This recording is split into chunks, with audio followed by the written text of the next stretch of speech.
I might catch some heat for this one. Without even asking him, I stole it, turned it into a carousel, and posted it. Morning posts always perform better for me in terms of number of leads, in terms of likes, comments, shares, everything. 2 out of my top 3 highest performing posts had no hashtags. Not one.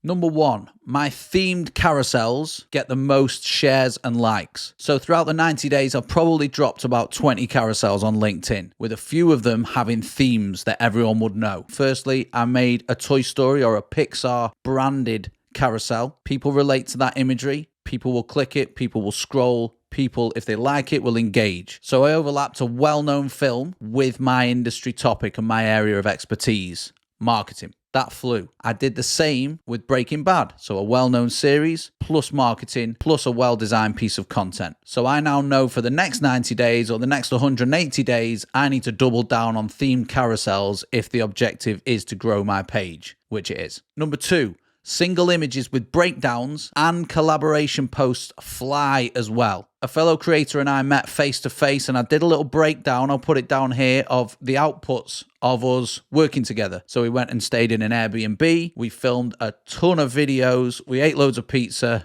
and we generally just had a good time. So people were really, really interested in that. That was one of my most liked posts. And I also hooked up with a copywriter called Matt Barker and put together a collaboration post based on his learnings on LinkedIn. Again, that flew. If you can collaborate with someone who's just one step above you, it's going to help boost your profile. It's exactly how I built my Instagram audience to 28K, and I'm sure you can do it too. Just look for other people on the platform who are relevant to your audience and ask them if they want to collaborate. That will help your page grow. Number 3, we're going to bust a myth here. There's no difference whatsoever, as far as I can see, between posting natively on the platform, so going into LinkedIn and posting using that, versus using a scheduling tool. So for my posts, I use a software called Buffer. I like to schedule about 7 days to 14 days in advance. Then I can forget about posting, worry more about engaging conversations and actually working on the business rather than consistently having to create content all the time. But I tested both out. If anything, the scheduled posts actually perform better. So you don't need to listen to anyone who's telling you to just post organically or natively. You can use a scheduling tool. Number 4, I've grown my email list by 1,000 plus subscribers just using CTAs in the comments and on the bottom of my posts. So at the bottom of each post, I direct people to do something. I include a CTA. A lot of the time, that's directing them towards the comments or my featured posts to go and download my high performance Instagram planner. Straight after posting, I'll hop on, or my assistant will hop on, and they will put another CTA in the comments with a link to the landing page where people can go and download.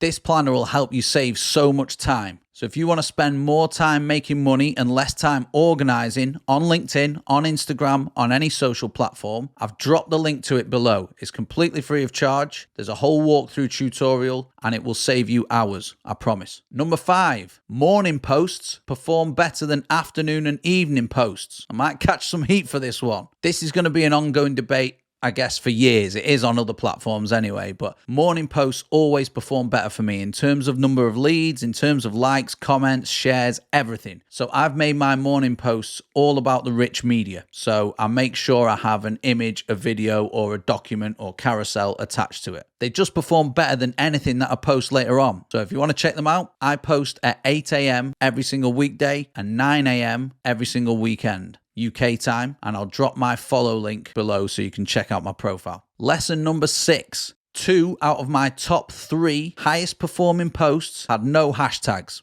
Not one. So sorry, gurus. Hashtags just aren't as important as you want them to be. Seriously, I hate all this hashtag nonsense. I've now proven it to myself on Instagram and on LinkedIn that you can grow without using them at all. Number 7. All 5 of my top shared posts were carousels uploaded as PDFs. So not like Instagram where you upload a carousel as images. Create a document, create a PDF and upload it as that on LinkedIn. You've still got the option to add 10 pictures to a LinkedIn post, but for me, what's working is using a PDF. So part of my growth strategy for the next 90 days must include this. You know, my aim is obviously to monetize, which I already have. I've already got incoming clients and incoming leads, but I also want to grow the audience as well. You know, I want to get to a 50, 100K within 12 months. And if I'm going to do that, I have to focus on shareability, just like you do. So my learning, my take, my content that works best is carousels uploaded as PDFs. Lesson number 8, remix people's posts. You may or may not have heard of a creator called Justin Welsh. He's unreal. You should definitely go and check him out. He put a text post out on LinkedIn without even asking him. I stole it, turned it into a carousel and posted it. Now, obviously I gave credit to him and I made a bit of a joke out of it and said that I'd stolen it. But